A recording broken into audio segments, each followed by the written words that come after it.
The masquerade. Kiss me. I froze. His hand was already at my waist, pulling me closer on that crowded metro platform. His breath was warm against my ear, urgent. Kiss me now. They'll believe we're a couple. My heart hammered against my ribs. 6 months. 6 months I'd been hunting Marcus Chen, and now here he was, pressed against me, asking me to kiss him. He had no idea who I was. No idea that the woman he'd just grabbed was Detective Sarah Walsh, the lead investigator on his case. What?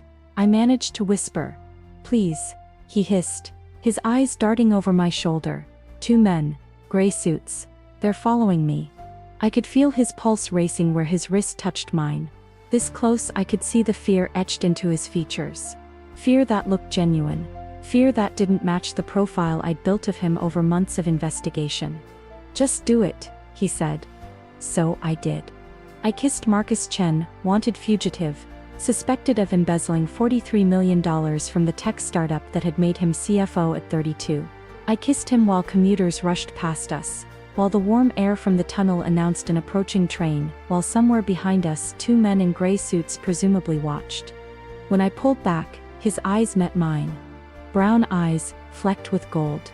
I'd studied photographs of this man for half a year, but photographs didn't capture the intelligence in those eyes, or the way they softened when he smiled. Thank you, he breathed. I'm sorry, it's fine, I said, my voice steadier than I felt. Who are they? I don't know, but they've been following me for 3 days. The train pulled into the station with a screech of brakes. Passengers poured out, and more pushed in. Marcus's hand was still at my waist. Are you getting on? He asked. This was it, the moment where I should identify myself, call for backup, end this chase that had consumed my life since March. Instead, I heard myself say yes. We stepped into the car together. He kept his arm around me, playing the part. I scanned the crowd as the doors closed. 2 men in gray suits pushed into the car just as the doors began to shut. They weren't Metro Police. They weren't FBI. I knew what federal agents looked like, and these weren't them. They made it on, Marcus murmured. I see them. He pulled me closer, his lips near my temple. To anyone watching, we were just another couple on the red line, heading into the city on a Wednesday afternoon. My hand rested on his chest. I could feel his heart still racing. What's your name? He asked softly. Sarah. I'm Marcus. I know, I almost said. Instead I just nodded. Sarah, I need to ask you something crazy. The train lurched forward, and I grabbed his jacket to steady myself. What? Can I trust you? The question hung between us as the tunnel lights strobed past the windows. Could he trust me? I was literally the person who'd been building the case against him for 6 months. I had a file 3 inches thick back at the precinct. I knew his college roommate's name, his mother's maiden name, where he bought his coffee every morning before all this started. I don't know, I said honestly. Can you? His eyes searched mine. Fair answer. The train stopped at Metro Center. Doors opened. The 2 men in gray suits didn't move. Neither did we. Where are you going? I asked. I don't know anymore. Away from them. Who do you think they are? If I knew that, I'd know whether to run or turn myself in. Turn yourself in to whom? He laughed, a bitter sound. That's the question, isn't it? The doors closed again. We were moving. You're in trouble, I said. You could say that. What did you do? He pulled back slightly, studying my face. Why are you helping me? You asked me to kiss you. I kissed you. Now we're on a train together. I'd like to know if I should be worried. You should definitely be worried, he said. But not about me. Then about them. He glanced toward the gray suits, about whoever sent them. The train emerged from the tunnel into the afternoon sunlight. We were crossing the Potomac now, the water glinting below. Marcus's grip on my waist tightened. They're moving, he said. I turned slightly. The 2 men were making their way through the car, slow and deliberate. One of them had his hand inside his jacket. How attached are you to staying on this train? I asked. Not very. Next stop is Arlington Cemetery. We get off, head for the crowds. He nodded. You've done this before. I smiled despite myself. Something like that. The train began to slow. I kept my eyes forward, but I could see the gray suits in my peripheral vision. They were 10 feet away now.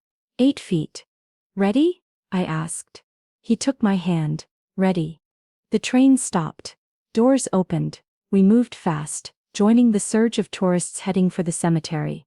Behind us, I heard one of the men curse. Keep walking, I said. Don't run. Don't look back. Where are we going? Away from them. Then you're going to tell me everything. Why would I do that? Because I just helped you escape from 2 men who clearly want to hurt you. And because you said you don't know whether to run or turn yourself in, which means you're not just some criminal on the run, you're scared. He was quiet as we climbed the steps from the metro. The cemetery stretched out before us, white headstones marching in precise rows across the green hills. They're still following, he said quietly. I know, this way. I led him toward the tomb of the unknown soldier. There were crowds there, tour groups, families, places to disappear. How do you know they're still following us? He asked. You haven't looked back. I can feel it. Who are you? The question I'd been dreading. I kept walking. Just someone who was in the wrong place at the right time. Or the right place at the wrong time. Maybe. We joined a tour group listening to a guide explain the history of the tomb. I positioned us in the middle of the crowd. Marcus stood close, his shoulder against mine. This is surreal, he whispered. Tell me about it. No, I mean this morning I was hiding in a motel in Bethesda, trying to figure out my next move. Now I'm at Arlington Cemetery, with a woman whose name I just learned, running from people who want to kill me. You think they want to kill you? Why else would they be following me? Maybe they want what you took. His body went rigid. What makes you think I took something? You're running. People are chasing you. That's usually how it works. I didn't take anything, he said, his voice tight with frustration. That's the whole problem. They think I did, but I didn't. Who's they? I don't know. That's what I've been trying to figure out. The guide's voice droned on about honor and sacrifice. Tourists snapped photos. Somewhere behind us, 2 men in gray suits searched the crowd. Tell me what happened, I said. Why should I trust you? Because right now I'm all you've got. He was quiet for a moment. Then he started talking. I was the CFO of a company called Nexus Technologies. We did cybersecurity for government contracts. About 8 months ago, I started noticing irregularities in our accounts. Money moving in ways that didn't make sense. Small amounts at first, then larger. I started investigating. And someone noticed me investigating. I came home one night and my apartment had been searched. Professional job, nothing obvious, but I could tell. Then my boss called me in. Said there were concerns about my performance. Said maybe I needed some time off. I knew what that meant. What did it mean? It meant they were setting me up, making it look like I was the one stealing. Were you? No. Then who was? I don't know. But whoever it was had access to everything. My passwords, my security clearances, my digital signature. They made it look like I'd been siphoning money out of the company for months. How much money? $43 million. I managed not to react. That matched the number in my case file exactly. That's a lot of money to steal, I said carefully. It's a lot of money to make disappear and blame on someone else. Why you? Because I was asking questions. Because I was getting close to something they didn't want found. What were you getting close to? He shook his head. I don't know. That's what I've been trying to figure out. But it's bigger than just embezzlement. The contracts we had, the access we had to government systems. You think it was espionage? I think it was something, and I think whoever's behind it has enough power to make the evidence point to me. Enough resources to send people to track me down, and enough reach that I don't know who I can trust. The tour group was moving. We moved with them, drifting toward the amphitheater. So you ran, I said. What else could I do? Turn myself in and hope someone believes me. With the evidence they've manufactured, I'd be in prison before I could even start proving my innocence. When did you run? 3 months ago. I've been moving ever since. Different cities, different motels, paying cash for everything. No phones, no credit cards, nothing they could trace. But they found you anyway. They found me 3 days ago. I was in Baltimore. I made a mistake, used an ATM. Thought it was safe because it was a different account, one they didn't know about. But somehow they knew. The next morning, I saw the same two men from today outside my motel. You've been running from them since then. He nodded. Made it to DC yesterday. Thought I could lose myself in the crowds. Then I saw them on the metro platform, and I panicked and grabbed the nearest person and asked her to kiss me.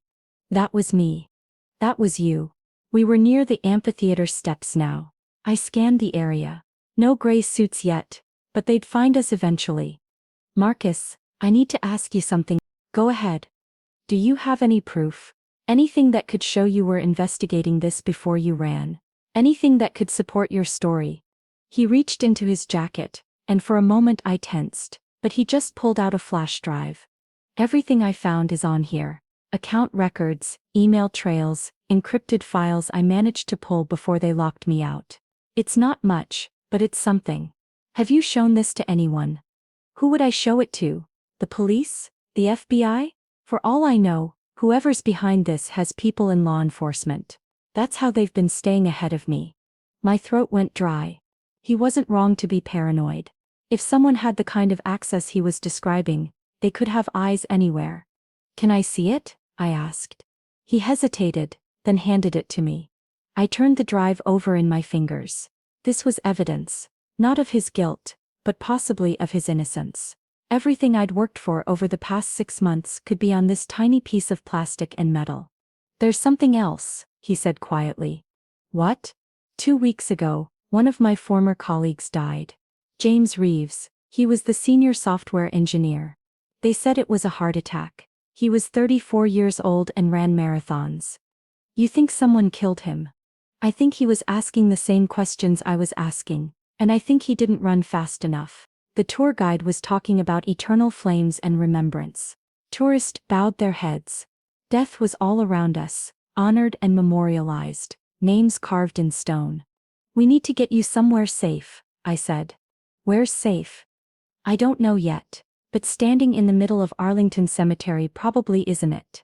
Where do you suggest? Give me a minute to think. We don't have a minute, he said. Look. I followed his gaze. The two men in gray suits had found us. They were at the edge of the crowd, moving closer. One of them met my eyes, and I saw the moment he registered me. Saw me standing with their target. Saw me as a complication. Run or hide? Marcus asked. Neither. Follow my lead. I took his hand and walked straight toward the men. Marcus tensed beside me. What are you doing? He hissed. Trusting my instincts. You said you wanted to know whether to run or turn yourself in. Let's see which one these guys want. Sarah. This is insane. Probably. We were 20 feet away now. 15. The men stopped, confused by our approach. One of them reached into his jacket again. 10 feet. Federal agent, I said loudly, pulling my badge from my pocket. Step away from the weapon.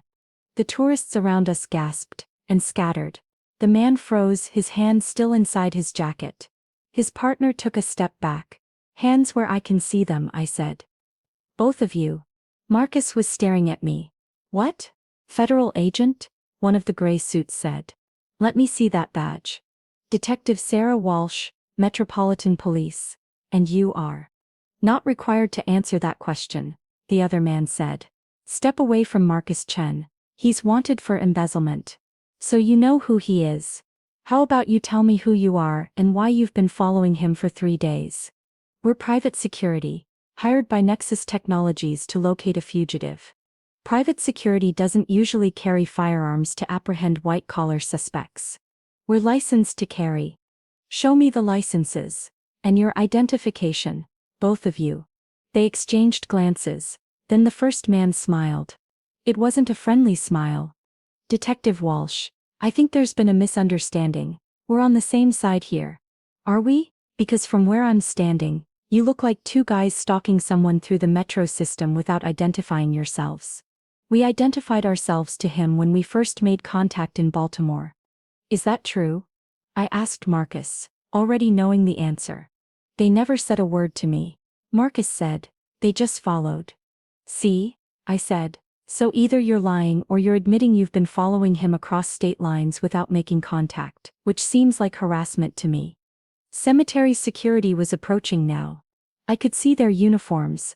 Marcus Chen is wanted by the Metropolitan Police. I said clearly, I'm taking him into custody. You two can file a complaint with my precinct if you have an issue with that. We'll be doing exactly that. The first man said. Looking forward to it. Now step back. They did, slowly. The cemetery security arrived, and I flashed my badge again. Everything under control, detective, the guard asked. Yes, I'm transporting a suspect. These two gentlemen were just leaving. The men in gray suits stared at me for a long moment. Then they turned and walked away. But not before one of them looked back and met my eyes. The message was clear. This isn't over. Let's go, I said to Marcus, taking his arm. We walked quickly toward the exit. The cemetery guard watching us go. You're a cop, Marcus said. His voice was flat. Detective. You've been lying to me this whole time. No more than you've been lying to everyone else. I didn't lie. I just ran. We reached my car in the parking lot. I unlocked it. Get in. He didn't move. Why should I? Because those men are going to come back with reinforcements. Because you just gave me a flash drive that might contain evidence. And because despite everything I think you might be telling the truth. You think I'm innocent? I think the case against you has always felt wrong. Too neat, too perfect. I think someone wanted you to look guilty, and I think I've been helping them do it. He got in the car. I started the engine and pulled out of the parking lot. In my rearview mirror I could see the two men in gray suits standing by their own vehicle, watching us leave. Where are we going? Marcus asked. Somewhere we can talk. Somewhere they won't find us. How do I know you're not just taking me to jail? You don't. Great. But if I wanted to take you to jail, I would have done it back at the metro station. The moment you kissed me, I knew who you were. I've been hunting you for 6 months, Marcus. I know everything about you. Your mother's name is Helen. Your father died when you were 12. You have a sister in Seattle named Amy who you haven't spoken to in 2 years. You buy your coffee at a place called Java Junction. You run 5 miles every morning. You play piano. You're left-handed. You're allergic to shellfish. He was staring at me. Jesus Christ. So yes, I could have arrested you the moment we got on that train.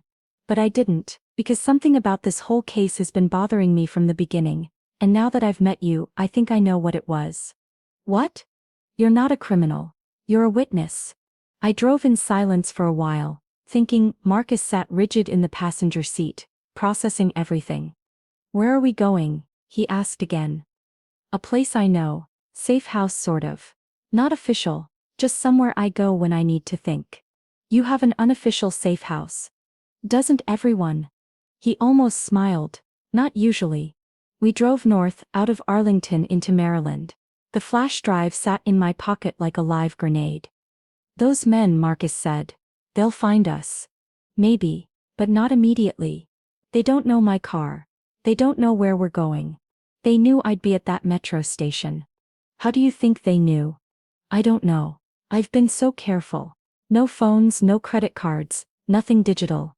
Did you talk to anyone? Call anyone? No, nobody. I've been completely alone for 3 months. Where were you staying last night? A motel in Silver Spring. The Starlight Motor Lodge. Pay cash. Yes. Use a fake name. Of course. Did anyone see you? Talk to you? Just the clerk at the desk. He barely looked at me. Security cameras? Probably, most places have them. I thought for a moment. They could have facial recognition software. If they have the right access, they could be monitoring camera feeds across the city. That's paranoid. You're being followed by armed men working for a tech company that handles government cybersecurity contracts. Paranoid might be appropriate. Fair point. We pulled off the highway, onto back roads. The safe house was actually just a cabin that belonged to my uncle. He died 5 years ago and left it to me. Nobody knew about it except my partner, and Rodriguez was in Miami on another case. This is it, I said, pulling onto a gravel drive. The cabin was small, weathered wood, surrounded by trees. It looked abandoned, which was the point. Home sweet home, I said. We got out. Marcus looked around nervously. How do I know you're not setting me up? You don't. But you're going to have to decide whether to trust me or not. Because right now I'm all you've got. You said that before. It's still true. I unlocked the cabin. Inside it was dusty but functional. One room with a kitchenette, a bedroom alcove, a bathroom. Make yourself at home, I said. I'm going to make some coffee and you're going to tell me everything, starting from the beginning, and I mean everything. He sat on the worn couch. I started the coffee maker. How long have you been looking for me? He asked. 6 months, since the day you disappeared. What made you realize something was wrong with the case? Honestly, the evidence was too good. Everything pointed to you. Every transaction, every document, every witness statement. It was like someone had written a script, and everyone was following it perfectly. But you still hunted me. That's my job. Hunt first, ask questions later. And now? Now I'm asking questions. The coffee finished brewing. I poured 2 cups, handed him one. Start talking. So he did. Marcus Chen told me about Nexus Technologies, about the contracts they had with defense, with Homeland Security, with agencies whose names he wasn't allowed to say. He told me about the money he'd noticed moving through accounts, small transfers that added up to millions. He told me about the late nights in the office, following digital trails that seemed to vanish whenever he got close. I was careful, he said. I documented everything. I kept copies of every file I accessed, every transaction I investigated. I knew if I was going to accuse someone of stealing from government contracts, I needed proof. But they noticed you were investigating. Somehow, yes. And that's when things got weird. My security clearance was suddenly under review. My access to certain systems was restricted. My boss started treating me differently. What about your colleagues? Did any of them notice? James Reeves did. We compared notes. He'd seen the same anomalies I had. He thought maybe it was a glitch in the system at first, but the more we dug, the more it looked intentional. And then he died. 3 weeks after I ran. Heart attack, they said. But James was healthy. He was training for the Chicago Marathon. Did he have family? A wife, 2 kids. Did you contact her after he died? I couldn't risk it. If someone killed James, they'd be watching his wife, watching for me to reach out. So you've been alone this whole time? Yes. That's a long time to run. Tell me about it. He sipped his coffee. His hands were shaking slightly. Sarah, can I ask you something?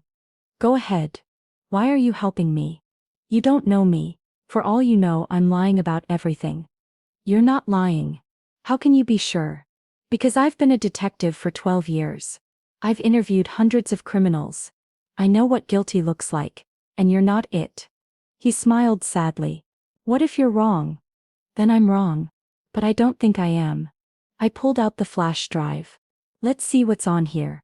He tensed. I need you to understand something. If you look at those files, if you see what's on there, you become part of this. They'll come after you too. They're already coming after me. The moment I helped you escape from those men, I made a choice. But you didn't know what you were getting into. I'm a cop. I always know what I'm getting into. That's not true, and you know it. He was right, but I wasn't going to admit it. Instead, I plugged the flash drive into my laptop. What's the password? He told me. I typed it in. The drive opened.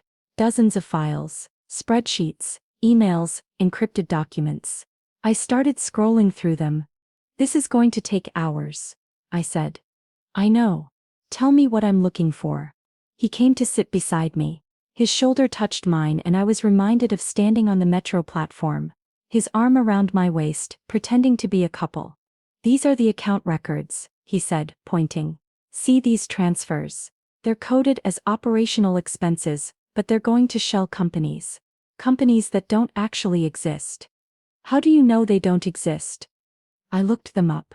No employees, no business licenses, no tax records, just bank accounts receiving money. Where's the money going after it hits these accounts? That's what I couldn't figure out. The trail goes cold. But look at the timing. Every transfer happens within 24 hours of a government payment coming in. So someone's skimming from the government contracts. Not just skimming, systematically stealing, and making it look like I was the one doing it. I kept scrolling.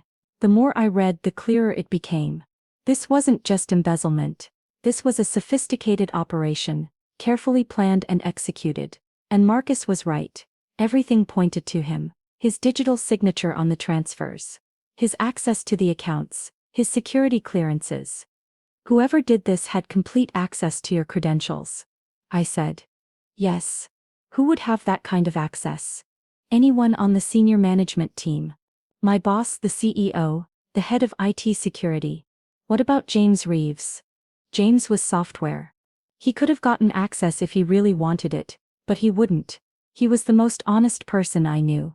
But he knew you were investigating. Yes. Did anyone else know? I don't think so. We were careful. Not careful enough. Obviously not. I opened another file. Emails, Marcus's inbox, from before he ran. I read through them quickly. These emails, I said. The ones about the security review. Who sent them?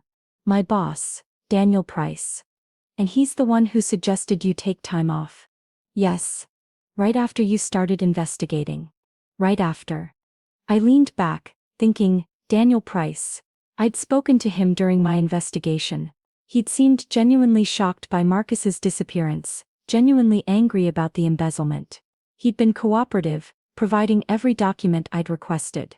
Maybe too cooperative. Your boss, I said. Tell me about him. What do you want to know? How long has he been with Nexus? From the beginning, he founded the company with 2 other partners about 10 years ago. And the government contracts started coming in about 5 years ago. That's when the company really took off. Who handles the contracts? Who deals with the government directly? Daniel does. He's the CEO, he's the face of the company. So he has access to everything. Yes. And he would have had access to your credentials. Yes. And he's the one who suggested you were unstable right when you started investigating. Yes. I closed the laptop. Marcus, I think your boss set you up. I know. You know? I've known for 3 months. I just couldn't prove it. That's why I ran. I knew if I stayed, if I tried to fight this through official channels, he'd destroy me. He has too much power, too many connections. So you've been running while trying to figure out how to prove it. Yes. And those men today, the ones in gray suits, you think they work for him? I'm sure of it. Nexus uses a private security firm called Sentinel Risk Management. Those men fit the profile. I need to make a call, I said. To who? My partner, Rodriguez. He's the only person I trust. What if the phones are compromised? I have a burner. For exactly this kind of situation.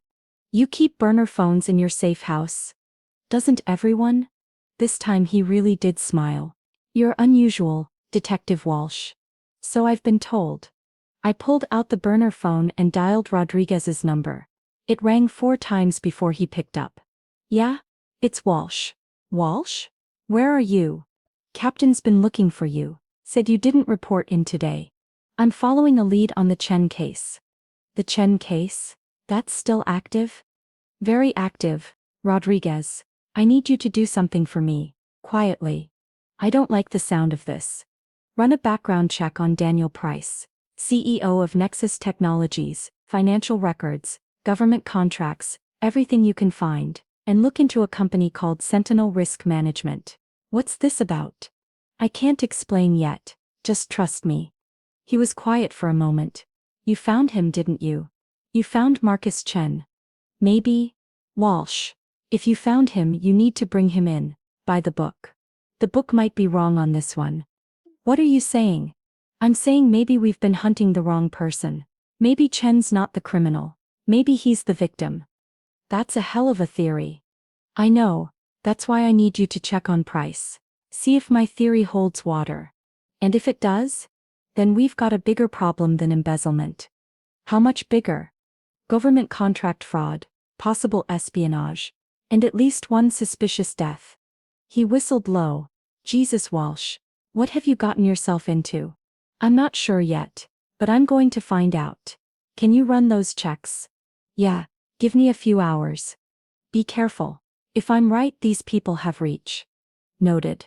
Walsh. Yeah, don't do anything stupid. Too late for that. I hung up. Marcus was watching me. Your partner's going to help. He's going to try. And if he finds something, then we take it to the FBI. Maybe the DOJ. Someone outside the local chain of command. And if he doesn't find anything, then we're back to square one. Which is where? Running. He stood up, walked to the window. Outside, the sun was setting through the trees. Long shadows stretched across the gravel drive. I'm tired of running, he said quietly. I know. 3 months. Do you know what that's like? Never staying in one place more than a night or two. Never talking to anyone. Always looking over your shoulder. I've lost everything. My job, my apartment, my life. My sister won't return my calls because she thinks I'm a criminal. My mother cries every time she sees my picture on the news. I'm sorry. Are you, or are you just doing your job? I stood up, walked over to him. Both. I'm sorry this happened to you. And I'm trying to do my job, which is finding the truth. Even if the truth isn't what you expected. Especially then. He turned to face me. We were standing very close, like we'd been on the metro platform. Why did you help me today? He asked. Really? You could have arrested me. You could have ended this whole thing right there. I don't know, I admitted. Instinct, maybe. Or maybe I've been working this case so long that when I finally met you I realized you weren't who I expected. Who did you expect? A criminal. Someone slick. Someone calculating. Someone who stole $43 million without blinking. And instead I met someone scared. Someone running. Someone who looks like he hasn't slept in weeks. I haven't. I know. His hand came up, almost touching my face, then dropped. I should thank you for the kiss, on the platform. It saved me. You're welcome. Was it weird? Kissing a fugitive? I've done weirder things on the job. Somehow I doubt that. My phone buzzed. The burner. Rodriguez. Yeah? Walsh, we got a problem. What kind of problem? I started running those checks like you asked. Got about 10 minutes in before I got a call from Captain. He wants to know why I'm looking into Daniel Price. You've only been searching for 10 minutes. How does he already know? That's what I'm saying. Someone's watching. Someone flagged the search. My blood went cold. Rodriguez, you need to stop. Delete everything. Pretend this conversation never happened. Little late for that. Captain wants to see me in his office. Now. Don't tell him where I am. Wasn't planning on it.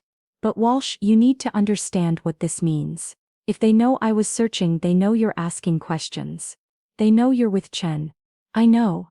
So what are you going to do? The only thing I can do, figure out who's behind this before they figure out where we are. And how are you going to do that? I'll think of something. Rodriguez, watch your back. You too. He hung up. I turned to Marcus. His face had gone pale. They know, he said. They know I'm asking questions. They don't know where we are. Yet. I grabbed my laptop, pulling up the files again. If Rodriguez couldn't search without being noticed, I'd have to do it myself, carefully. What are you doing? Marcus asked. Looking for connections. Daniel Price didn't do this alone. He couldn't have. Someone helped him. Someone in law enforcement maybe. Or someone with access to law enforcement databases. How do you know? Because they knew Rodriguez was searching within minutes. That's not normal. That's not even possible. Unless someone's monitoring police networks. So we're compromised. We've been compromised since the beginning. I just didn't realize it. I scrolled through the files, looking for anything that might point to who else was involved. Names, email addresses, anything. There, Marcus said, pointing. That email. I read it. It was from Daniel Price to an address I didn't recognize. Subject line was just a series of numbers. The body of the email was encrypted. Can you decrypt it? I asked. Maybe. Give me a minute. He took over the laptop, his fingers flying across the keyboard. I watched him work, and I could see why he'd been good at his job. He understood systems, understood code in a way I never would. Got it, he said after a few minutes. What does it say? He turned the screen so I could see. The email was short. Package delivered. Signature verified. Proceed with phase 2. When was this sent? I asked. 3 days before I ran. And the recipient? Marcus clicked through to the header information. The email bounced through several servers, but he tracked it back to its origin. It's a government email address, he said. Which agency? Justice Department. My stomach dropped. Someone in the DOJ was involved. That meant this went higher than I'd thought. Higher than corporate fraud. Higher than embezzlement. We need to get out of here, I said. Where would we go? I don't know, but if they have people in the Justice Department, then they can find this place. They can find us. How? You said nobody knows about this cabin. I said almost nobody. Rodriguez knows. And if they pressure him, he wouldn't give you up. Everyone breaks eventually. Everyone has a pressure point. I started gathering things. My laptop, the flash drive, anything we might need. Marcus was still at the computer. Sarah, look at this. What? He'd opened another file. Financial records, not from Nexus but from somewhere else. These are bank statements, he said. Personal accounts. Whose? Daniel Price's. And look at the deposits. They match the timeline of the transfers from Nexus. Every time money disappeared from the company, Price got a deposit. So he was stealing from his own company and blaming you. Not just stealing. Look at the amounts. They're small. A few 100,000 here, a few thousand there. Small compared to 43 million. Exactly. So where's the rest of the money? I leaned over his shoulder studying the screen. Someone else is getting the bulk of it. Price was just getting a cut. A cut for what? For being the inside man. For handling the logistics. For setting you up. So who's getting the real money? That's the question. Marcus opened another file. More emails, more encrypted messages. He worked through them methodically, decrypting each one. Wait, he said, look at this. It was another email. This one from the Justice Department addressed to Daniel Price. Final payment approved. Asset will be in place by end of quarter. Ensure all evidence points to Chen. No loose ends. When was this sent? 2 days before I ran. Asset will be in place. What asset? I think it means someone in law enforcement. Someone who could make sure the investigation went the way they wanted it to go. Someone like the detective in charge of your case. Marcus looked up at me. You? Maybe not me specifically.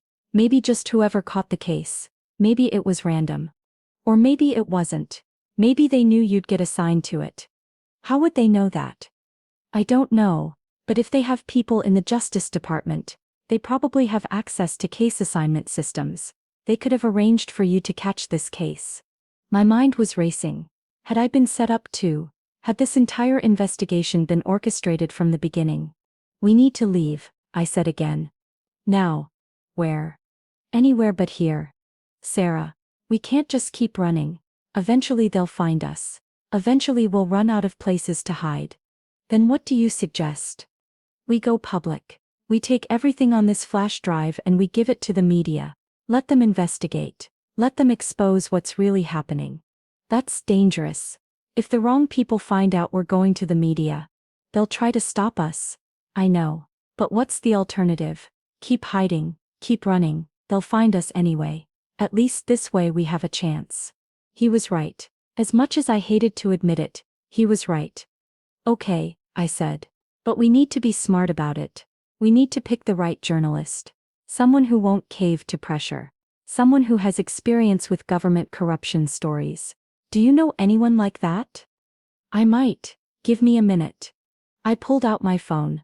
Not the burner this time but my real phone. I scrolled through my contacts until I found the name I was looking for. Rachel Kim, investigative journalist for the Washington Post. I'd worked with her on a case 2 years ago. She was tough, thorough, and she didn't scare easily. I dialed her number. It's late, Marcus said. I know. She might not answer.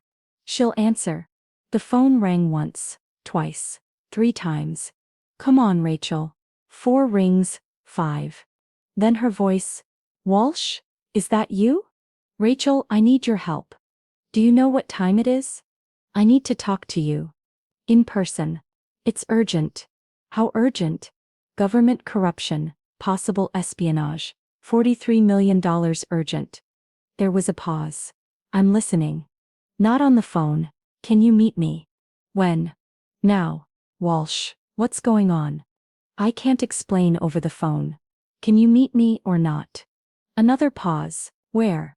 There's a diner in Rockville, the Silver Star. Do you know it? I'll find it. 1 hour. Thank you, Rachel. I hung up. Marcus was watching me. She'll meet us? In an hour. Can we trust her? I think so. I hope so. That's not very reassuring. Nothing about this situation is reassuring. We packed quickly. I grabbed the laptop, the flash drive, some cash I kept hidden in the cabin. Marcus took nothing because he had nothing. We'll take back roads, I said. Stay off the highway. Assume they're looking for my car. We left the cabin and got in my vehicle. The sun had set completely now. The woods around us were dark. I started the engine and we pulled out onto the gravel drive. My headlights cut through the darkness. We'd gone maybe half a mile when I saw them. 2 cars blocking the road ahead, headlights on bright, blinding us. Hell, I said. What do we do? I threw the car into reverse, but another car pulled in behind us. We were boxed in. I stopped the car. Men were getting out of the vehicles ahead. 4 of them. One was wearing a gray suit.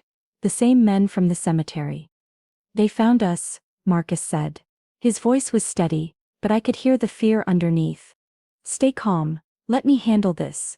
Sarah, they're not going to just let us go. I know. I put my hand on my service weapon. Not to draw it, just to know it was there. The man in the gray suit walked toward us. He stopped a few feet from my car window. I rolled it down. Detective Walsh, he said. We need you to step out of the vehicle. On whose authority? On the authority of national security. National security. The magic words that made everything legal, made everything permissible.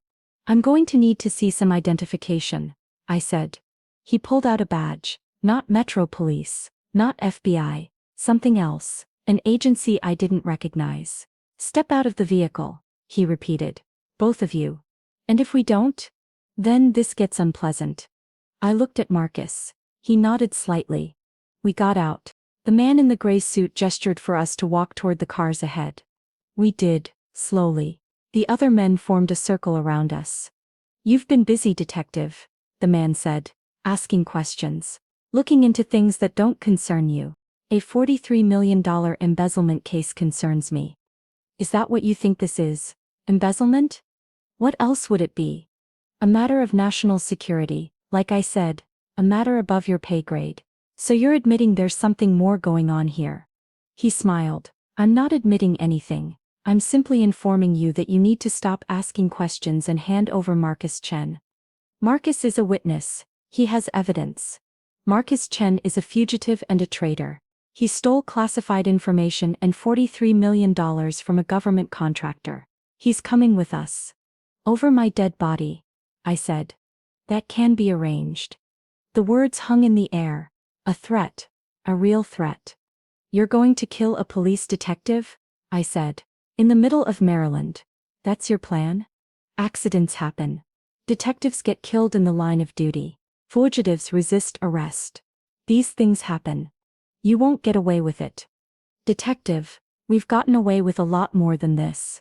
He gestured to the other men. 2 of them moved toward Marcus. Sarah, Marcus said. Don't, I said.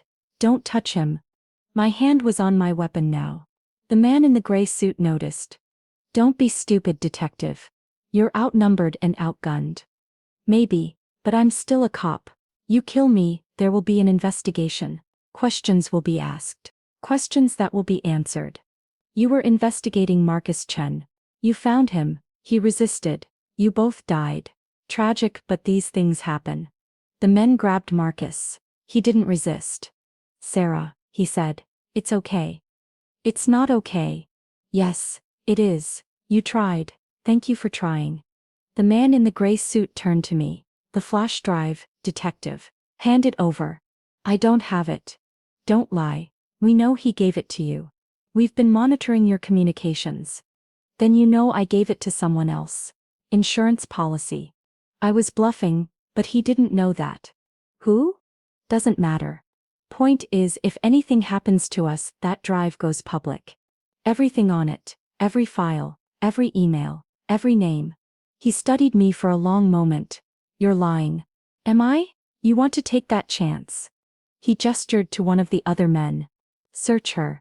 The man moved toward me. I stepped back. Touch me and I scream. Someone will hear. Someone will come. We're in the middle of nowhere. Sound carries, and I'm betting you don't want attention. The man in the gray suit held up a hand. The other man stopped. Let's be reasonable, detective. You give us the drive, we let you go. You go back to your life. You forget all about Marcus Chen and Nexus Technologies and everything else. You live. And Marcus? Marcus Chen is no longer your concern.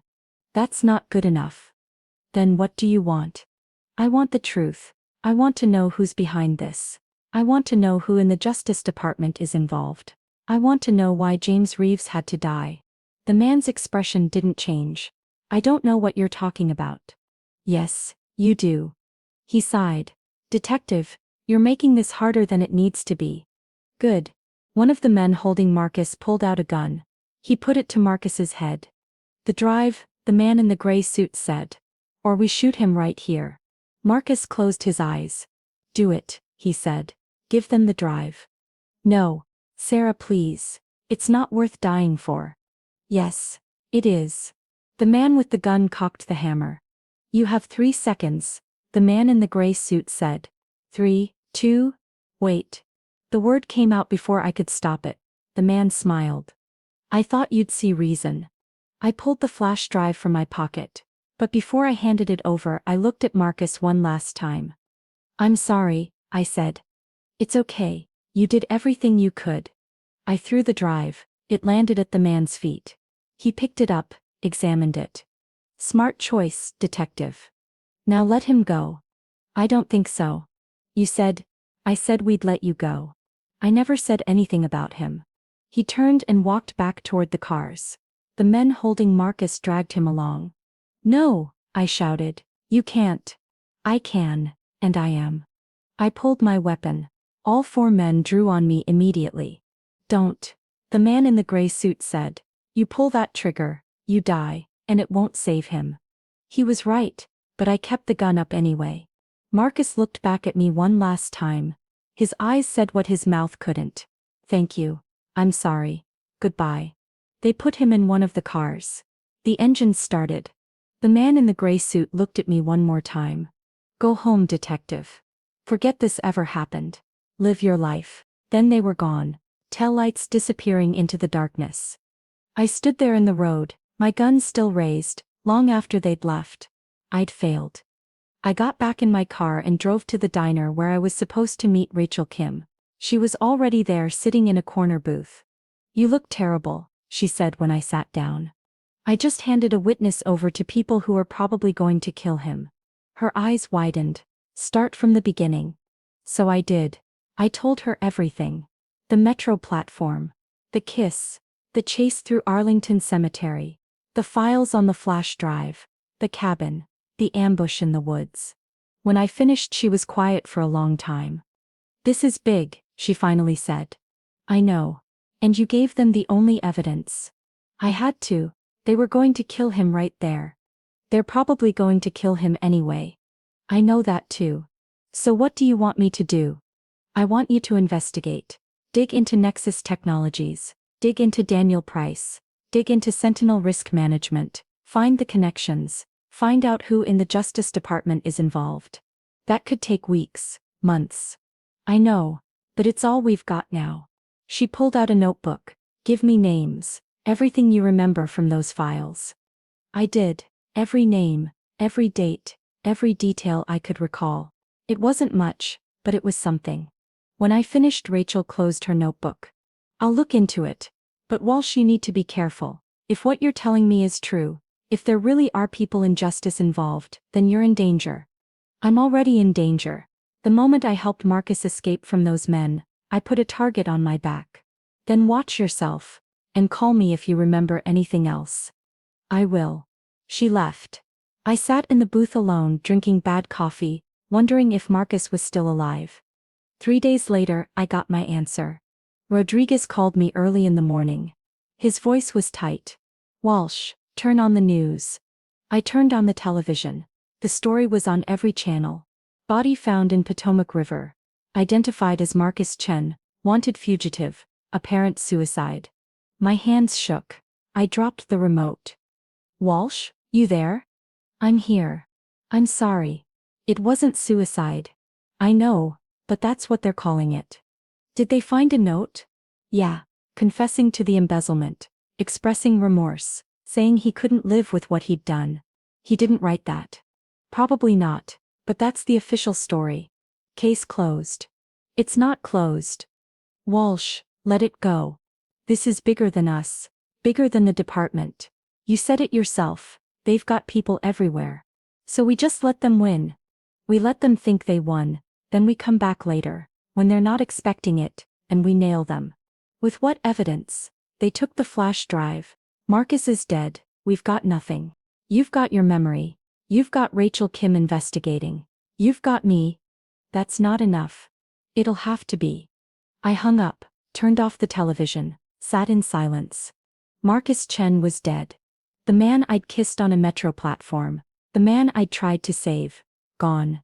Because I'd failed. But Rodriguez was right. I still had my memory. I still had Rachel investigating. I still had a chance to make this right. It would take time. It would take patience. It would take careful planning. But I would make it right. For Marcus. For James Reeves. For everyone else who'd been hurt by whoever was behind this. I made that promise sitting in my apartment, watching the sun come up over the city. 3 months later, Rachel Kim's story ran on the front page of the Washington Post. It named names. It traced money. It exposed connections between Nexus Technologies' Daniel Price and 3 senior officials in the Justice Department. The following week, federal agents raided Nexus Technologies. Daniel Price was arrested. So were the 3 justice officials. So were 4 members of Sentinel Risk Management, including the man in the gray suit. The case made national news. Congressional hearings were held. Investigations launched. Marcus Chen's name was cleared. Posthumously. His mother gave a statement, thanking the investigators who'd exposed the truth. She didn't know that one of those investigators had kissed her son on a metro platform 6 months earlier. She didn't know that her son had died because I'd failed to protect him. But I knew. I would always know. I requested a transfer after the hearings concluded. Left DC, started over somewhere new. Tried to forget. But I never did forget. Never forgot the fear in his eyes when he asked me to kiss him. Never forgot the trust he'd placed in me when he told me his story. Never forgot the way he'd looked back at me one last time before they took him away. Kiss me now. They'll believe we're a couple, he'd said. And for a moment, standing on that metro platform, we had been 2 people caught in circumstances beyond their control. 2 people trying to survive. I'd survived. He hadn't. That's how these stories go sometimes. Not everyone makes it to the end. Not every witness lives to testify. Not every hero gets to see justice done. But justice had been done. Eventually, the guilty were punished. The truth came out. It just came too late for Marcus Chen. I think about him sometimes, wonder what his life would have been like if he'd never noticed those irregularities in the accounts. If he'd never started investigating. If he'd just looked the other way. He'd probably still be alive. But he wouldn't have been able to live with himself. Some people are built that way. Built to do the right thing, even when it costs them everything. Marcus Chen was one of those people. And I'd kissed him on a metro platform, never knowing that moment would haunt me for the rest of my life. The charges stuck. Daniel Price got 20 years. The justice officials got more. Sentinel Risk Management was shut down. Nexus Technologies went bankrupt. But Marcus Chen was still dead. That's the part they don't put in the headlines. The cost, the price that gets paid by people who try to do the right thing. I carry that with me now. Every case I work, every investigation I run, I remember that sometimes doing the right thing isn't enough. Sometimes people die anyway. But you do it anyway, because what's the alternative? Look the other way. Let the guilty go free. Let corruption flourish. No. You do the right thing. You fight for justice. You chase the truth even when it's dangerous, even when it costs you. Because that's what people like Marcus Chen would want. That's what they'd expect. So I keep going, keep working, keep fighting. For him, for everyone like him. For all the people who don't make it to the end of the story. That's my job now, my mission, my purpose. To make sure their deaths mean something. To make sure justice gets done even if it comes too late. Even if it can't save everyone. Marcus Chen died in the Potomac River. But his truth lived on. His story got told. The people who killed him faced consequences. It wasn't enough. It would never be enough. But it was something, and sometimes something is all you can hope for. I think about that kiss sometimes. That desperate moment on a crowded metro platform when a stranger asked me to help him, and I said yes without thinking. If I'd known then what I know now, would I have done anything differently? No. I'd kiss him again, I'd help him again, I'd make all the same choices. Because he deserved someone to believe in him. Someone to fight for him. Someone to see him as more than just a suspect or a file number or a case to close. He deserved to be seen as human. That's what I gave him in the end. In those hours we spent together, that recognition of his humanity, that acknowledgement of his truth. It didn't save his life. But maybe it gave him some comfort in those last days, knowing that someone believed him, someone was on his side. I hope it did. I hope when they put that gun to his head, he thought of me standing in that road, weapon drawn, refusing to back down. I hope he knew I tried. Because I did. I tried with everything I had. It just wasn't enough. But I'll keep trying. For every Marcus Chen who crosses my path. For every innocent person caught in a system designed to destroy them. I'll keep fighting. That's my promise. My vow. Kiss me now. They'll believe we're a couple, he said. And for a moment we were. Partners in survival, allies against corruption. Two people trying to do the right thing in a world that punishes you for it. He paid the ultimate price. I just have to live with the memory. That seems like the easier burden until you realize you have to carry it forever. Every day I wake up, every case I work, every time I see the Potomac River. I remember Marcus Chen. I remember his kiss. The file closed, justice served.